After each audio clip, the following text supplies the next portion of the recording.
ഞായറാഴ്ചയായ ഇന്നും ഉടുമ്പൻചോലയിൽ തെരഞ്ഞെടുപ്പ് ചൂടിന് അയവില്ല. മുന്നണി സ്ഥാനാർത്ഥികൾ ഇന്ന് ആരാധനാലയങ്ങൾ സന്ദർശിച്ചുകൊണ്ടാണ് പര്യടനം ആരംഭിച്ചത്. ഇന്നലെ LDF സ്ഥാനാർത്ഥി KK ജയചന്ദ്രൻ നാമനിർദ്ദേശ പത്രിക സമർപ്പിച്ചിരുന്നു.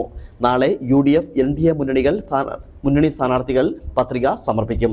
വിവരങ്ങളുമായി ഉടുമ്പൻചോലയിൽ നിന്നും ഞങ്ങളുടെ പ്രതിനിധി അനീഷ് PA ചേരുന്നുണ്ട്. അനീഷ്, അവധി ദിനമായ ഇന്നും പ്രചരണ രംഗത്ത് സ്ഥാനാർത്ഥികൾ സജീവമെന്നറിയുന്നു. ഇന്നത്തെ സ്ഥാനാർത്ഥികളുടെ പര്യടന പരിപാടി എവിടെയൊക്കെയാണ്? എന്താണ് വിശദാംശങ്ങൾ? ഷിബിൻ, ഇന്ന് ഞായറാഴ്ചയാണ്, അവധി ദിവസമാണ്. എന്നിരുന്നാൽ കൂടി സ്ഥാനാർത്ഥികൾ തെരഞ്ഞെടുപ്പ് ചൂടിൽ തന്നെയാണ്, തെരഞ്ഞെടുപ്പ് തിരക്കുകളിൽ തന്നെയാണ്.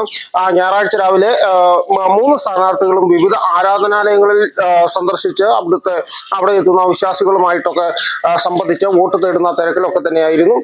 രാജാക്കാടാണ് ഇന്ന് KK ജയചന്ദ്രൻ LDFന്റെ സ്ഥാനാർത്ഥി ഉള്ളത്. ഇന്ന് അദ്ദേഹം വ്യക്തികളെയും മറ്റും കാണുകയും രാജാക്കാട് രാജകുമാരി പഞ്ചായത്തുകളിൽ പര്യടനം നടത്തുമെന്നാണ് അറിയിച്ചിട്ടുള്ളത്.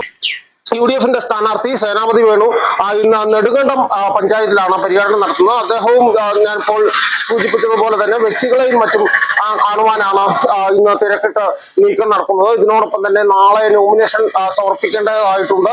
അപ്പം നാളെ 11 മണിക്കാണ് അദ്ദേഹം നോമിനേഷൻ സമർപ്പിക്കുമെന്ന് അറിയിച്ചിട്ടുള്ളത്. അതിന്റെ തിരക്കുകളും സ്ഥാനാർത്ഥിക്കുണ്ടെന്നാണ് അറിയിച്ചിട്ടുള്ളത്. NDA സ്ഥാനാർത്ഥി സംഗീത വിശ്വനാഥനും ഇന്ന് നെടുങ്കണ്ടത്തുണ്ട്. ഉച്ചയ്ക്ക് ശേഷം അവര് മറ്റ് മേഖലകളിലേക്ക് പോകും. വ്യക്തികളെയും സമൂഹത്തിന്റെ നാനാ തുറകളിലുള്ള നേതാക്കന്മാരെയൊക്കെ കാണുമെന്നാണ് അറിയിച്ചിട്ടുള്ളത്. എന്താണെങ്കിലും സ്ഥാനാർത്ഥിമാരെല്ലാം തിരക്കിലാണ്.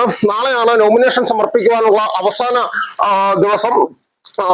ഏറ്റവും ആദ്യം ഇന്നലെ നമുക്കറിയാം KK ജയചന്ദ്രൻ പതിനൊന്നരയോട് കൂടിയിട്ട് നോമിനേഷൻ സമർപ്പിച്ചിരുന്നു. അതിനുശേഷം നാളെ രാവിലെ 11 മണിക്ക് UDF സ്ഥാനാർത്ഥി സേനാപതി വേണു നോമിനേഷൻ സമർപ്പിക്കും. 12 മണിയോടുകൂടി NDA സ്ഥാനാർത്ഥിയും നോമിനേഷൻ സമർപ്പിക്കുമെന്നാണ് അറിയിച്ചിട്ടുള്ളത്. ഷിബിൻ.